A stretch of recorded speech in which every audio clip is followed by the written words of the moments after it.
एक बात विचारणीय है, श्रीमद् भागवत जी में बड़े से बड़े पापी व्यक्ति के विषय में भी कहा गया है कि सप्ताह यज्ञ उसको भी पवित्र कर देता है। लेकिन करना क्या होता है उसके लिए? तो मैंने कहीं पढ़ा था, एक बड़ी अच्छी बात लिखी थी कि न च श्रवण मात्रेण कृतार्थता अपितु तदुक्तानि कर्माण्यपि कर्तव्यानि। मात्र पढ़ने से काम नहीं चलेगा, सिर्फ उसको पढ़ते रहें या श्रवण करते रहें, उन दोनों से मात्र लाभ नहीं है। तदुक्तानि कर्माण्यपि कर्तव्यानि। अगर हम भागवत जी को पढ़ रहे हैं और भागवत जी में लिखा है कि बैठ करके आधा घंटा ध्यान करो तो करना पड़ेगा। अगर लिखा है ठाकुर जी के चरित्रों का गायन करो तो करना पड़ेगा। लिखा है कि प्रातःकाल थोड़ा शीघ्र उठ करके माता पिता की सेवा करो तो वो भी करना पड़ेगा। उसके लिखे हुए जो शब्द हैं, जब उनको भी पालन किया जाए तब व्यक्ति वो गति पा सकता है जिस गति की चर्चा भागवत जी में आई है। नहीं मात्र सुनने से थोड़ा थोड़ा धीरे धीरे हृदय पवित्र होता है, लेकिन वस्तुतः वो सब मिलेगा तभी जब भागवत जी को हम पूरी तरह उनकी बातों को भी मानेंगे। तो मात्र पढ़ते रहने से नहीं, बहुत आवश्यक है कि साथ ही साथ थोड़ा उनको अपनाया भी जाए जीवन में। पंचोग्र पापाश्चल छद्मकारिणः क्रूरा पिशाचा इव निर्दयाश्च ये ब्रह्मस्वपुष्टाभ्यभिचारकारिणः सप्ताह यज्ञेन कलौ पुनन्ति ते। सनत कुमार कहते हैं कि पंचोग्र पापा, 5 प्रकार के बड़े उग्र पाप कहे गए हैं। जो व्यक्ति इन 5 पापों को करने वाला हो, सबसे पहला आता है शराब पीना। हाँ, शराब पीना भी एक बहुत बड़ा पाप है, मदिरा पान करना, क्योंकि एक व्यक्ति के शराब पीने से दूसरे बहुत सारे लोग भी कष्ट उठाते हैं। तो पहला पाप है मदिरा पीना। दूसरा है ब्रह्म हत्या। तो इन 5 में से मदिरा पान करना और ब्रह्म हत्या करना, सोने की चोरी करना, धन की चोरी करना और परस्त्रीगामी होना, गुरुस्त्रीगामी होना, विश्वासघात करना, ये सब जो पाप हैं। और छल छद्म कारिणः, जो व्यक्ति छल करने में, छद्म करने में बहुत आगे हो, ऐसा व्यक्ति। क्रूराह, जो हृदय से बड़ा क्रूर हो, पिशाच प्रवृत्ति वाला व्यक्ति हो। निर्दयाश्च, ये बहुत ही निर्दयी हो, सबको कष्ट देने वाला हो। ब्रह्मस्व पुष्टा, यानी ब्राह्मणों के धन का हरण करके उनसे पुष्ट होने वाला, ऐसा व्यक्ति। और जो व्यभिचारी व्यक्ति हो। सप्ताह यज्ञेन कलौ पुनन्ति ते, सप्ताह यज्ञ के द्वारा वो भी पवित्र हो जाया करते हैं। ऐसी कथा की महिमा है। कायेन वाचा मनसापि पातकं नित्यं प्रकुर्वन्ति शठा हठेन ये परस्वपुष्टा मलिना दुराशयाः सप्ताह यज्ञेन कलौ पुनन्ति ते। कायेन वाचा मनसेन्द्रियैर्वा बुद्ध्या, ये जो श्लोक आया है ना, जहां चर्चा की वहां भजन की चर्चा है। कायेन वाचा मनसेन्द्रियैर्वा,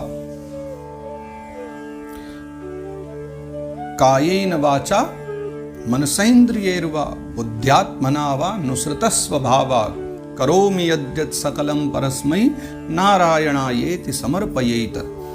भगवान की पूजा के लिए कहा गया है कि मन, वचन और कर्म के द्वारा भगवत साधना हो। पर यहाँ क्या है कि जिसने इन तीनों को लगा दिया हो पाप में, कायेन वाचा मनसापि पातकम, जो शरीर के द्वारा, वाणी के द्वारा, मन के द्वारा जो पापी पाप में लगा हो। नित्यम प्रकुर्वन्ति शठा हठेन, और इतना नहीं, जो जानबूझ करके, जो शठ यानी दुष्ट प्रवृत्ति का व्यक्ति हठ पूर्वक यानी जबरदस्ती नित्य ही इन तीनों के द्वारा, शरीर के द्वारा, वाणी के द्वारा, मन के द्वारा जो पाप में लगा रहे, नित्य प्रकुर्वन्ति, जो नित्य ही पापों को करता रहे। और परस्व पुष्टा, दूसरों के द्वारा जो पुष्ट होता रहे, दूसरों के परिश्रम का जो लाभ स्वयं उठाता रहे, अर्थात धन आदि हरण करना। जो मलिना यानी बिगड़ा हुआ है, मलिन व्यक्ति है। दुराशया, जिसके विचार बिल्कुल अच्छे नहीं हैं, ऐसा व्यक्ति, दुष्ट हृदय वाला व्यक्ति, वो भी सप्ताह यज्ञेन कलौ पुनन्ति ते, सप्ताह यज्ञ के द्वारा पवित्र हो जाया करते हैं। और सनकादिक मुनि फिर यहाँ से कहते हैं, चलो ये तो आपने समझ लिया कि श्रीमद् भागवत जी की महिमा क्या है, कौन कौन इससे पुष्ट हो जाया करते हैं। अब आओ, अब हम आपको एक बताते हैं कि वास्तविकता में ऐसा हुआ कौन है, क्योंकि जब तक दृष्टांत नहीं सुनोगे तो आप समझ में कैसे बात आएगी। तो जितने हमने पाप बतलाए हैं, हम एक व्यक्ति भी बतलाते हैं जिसने सब पाप किए भी थे और फिर भागवत कथा से मुक्त भी हुआ, तो बतलाते हैं वो।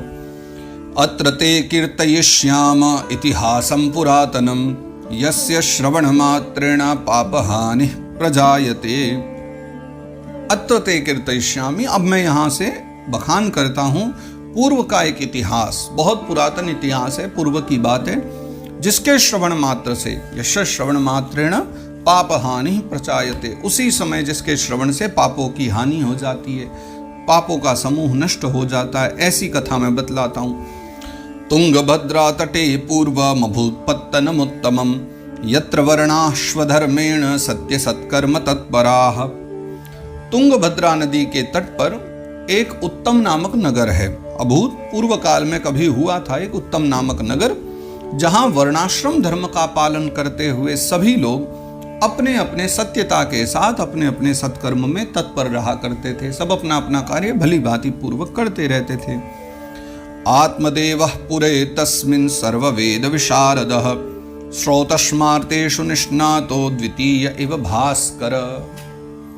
उस उत्तम नामक नगर में वहां एक आत्मदेव नाम के ब्राह्मण रहते थे, जो सभी वेदों को जानने वाले थे। सर्ववेद विशारदः श्रोतस्मार्तेषु निष्णातो, अच्छा, वो सभी प्रकार के वैदिक आदि जो अनुष्ठान हैं, श्रोत और स्मार्त, सभी में निष्णात थे, सभी चीजों को जानने वाले थे।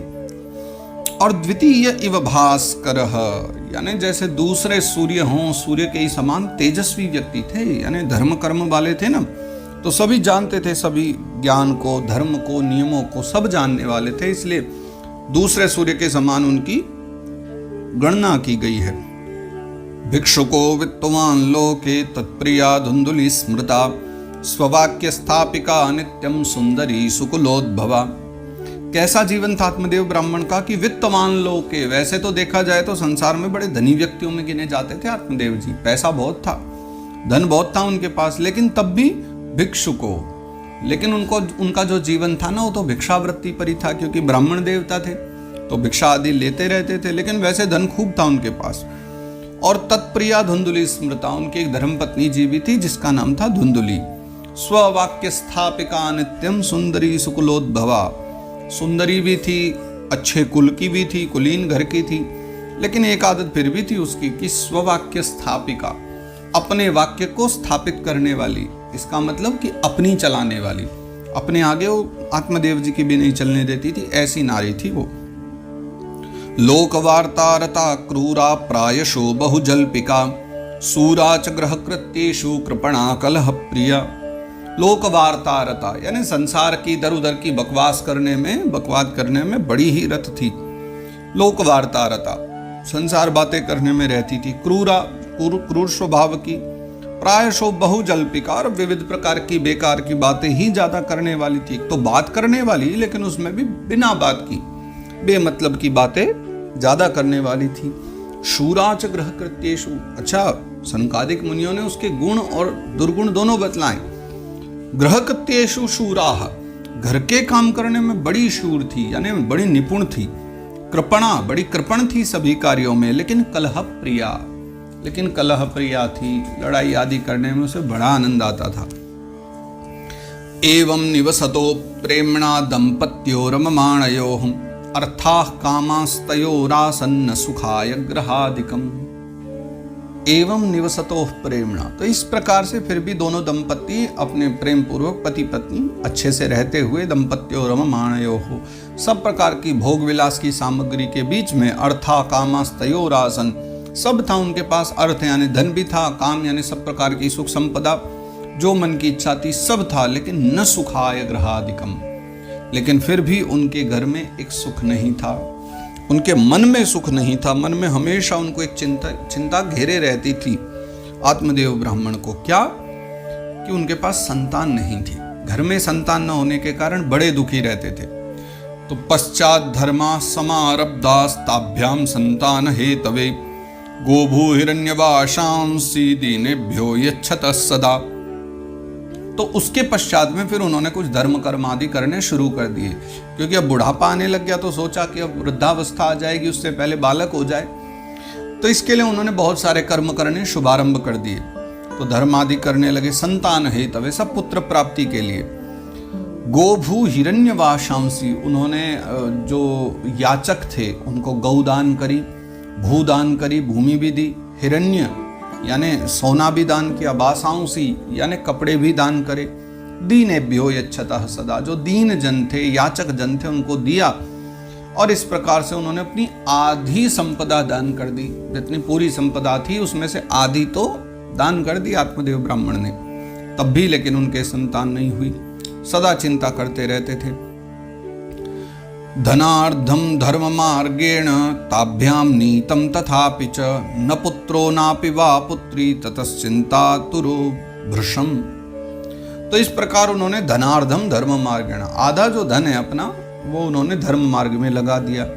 ताभ्याम नीतम तथापि च, यानी किसी प्रकार भी उनको तो बस पुत्र चाहिए था, और इसलिए वो जो भी उनको सामने सम्मुख आता कि कर्म करना करते ही रहते थे।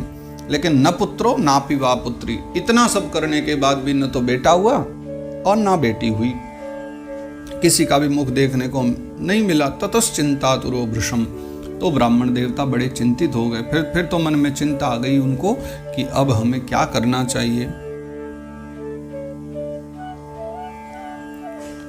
एकदा सद्विजो दुःखात् गृहं त्यक्त्वा वनं गतः मध्याह्ने तृषितो जातस्तडागम समुपेहिवान्।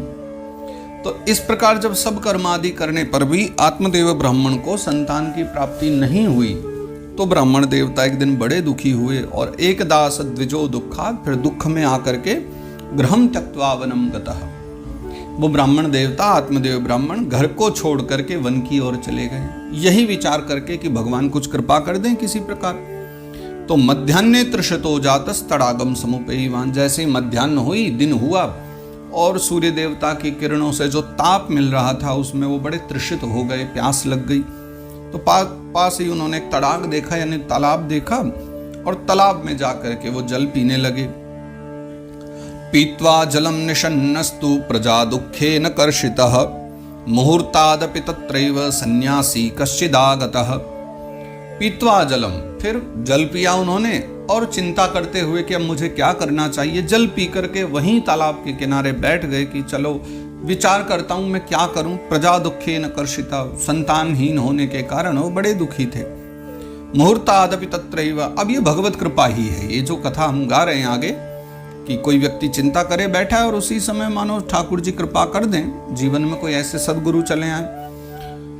मुहूर्तादपि तत्रैव, मुहूर्त ही बीता था कि मुहूर्त भर बाद ही उन्होंने देखा कि वहां कोई सन्यासी आए हैं, और जैसे ही सन्यासी को देखा तो उन्होंने विचारा कि चलो अब सन्यासी आए तो इन्हीं के चरणों में प्रणाम करूं, कुछ मांगू, संतान की कामना करूं।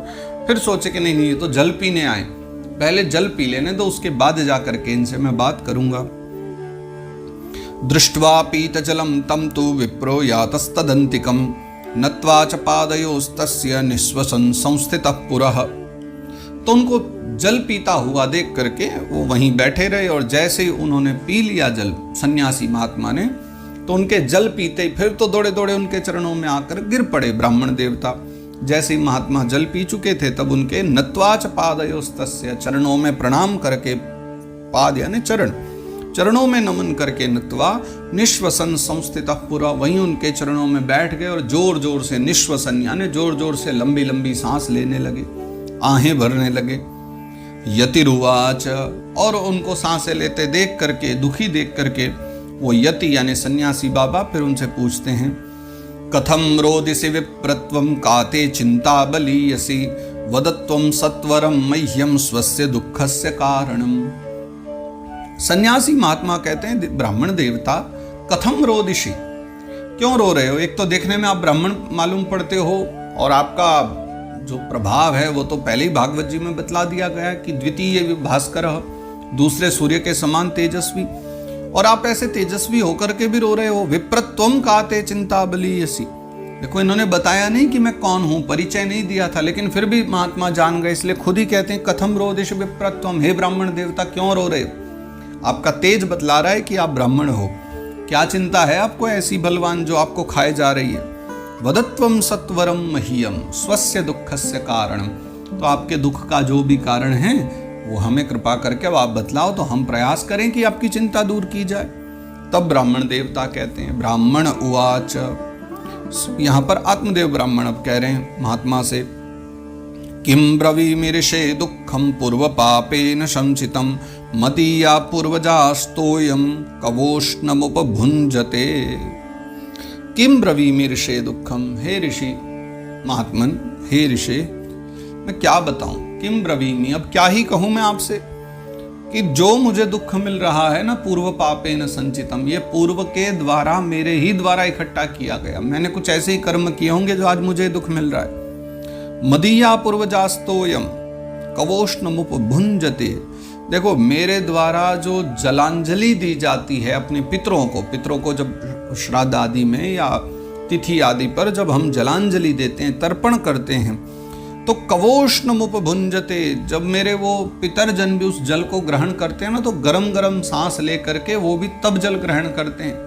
अर्थात अर्थ समझे इस बात का कि पितरजन भी गरम गरम सांसें ले करके, यानी दुखी होकर के जल ग्रहण करते हैं, ये विचार करके कि अब हमारा वंश आगे कैसे बढ़ेगा। इसके तो कोई बालक ही नहीं हुआ है हमारे पुत्र के, हमारे इस वंश में अब ये जो वंश है हमारा, ये आगे नहीं बढ़ पाएगा, चिंता है मेरे पितरों को। मद्दत्तम नैव गृह्णन्ति प्रीत्या देवा द्विजातयः प्रजा दुखेन शून्योऽहं प्राणांस्त्यक्तुमिहागतः।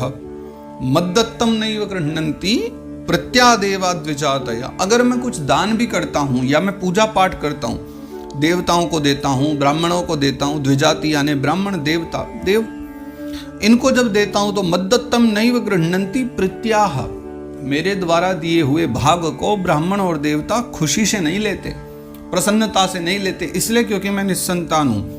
तो प्रजा दुखेन शून्योऽहम्, मैं बिल्कुल खाली हो चुका हूं भीतर से, संतानहीन होने के कारण प्रजा दुख बहुत गहरा हो गया है मुझे, इसलिए प्राणांस्त्यक्तुम यहा आगतः, मैं अपने प्राणों का त्याग करने के लिए आज यहाँ चले आया हूँ।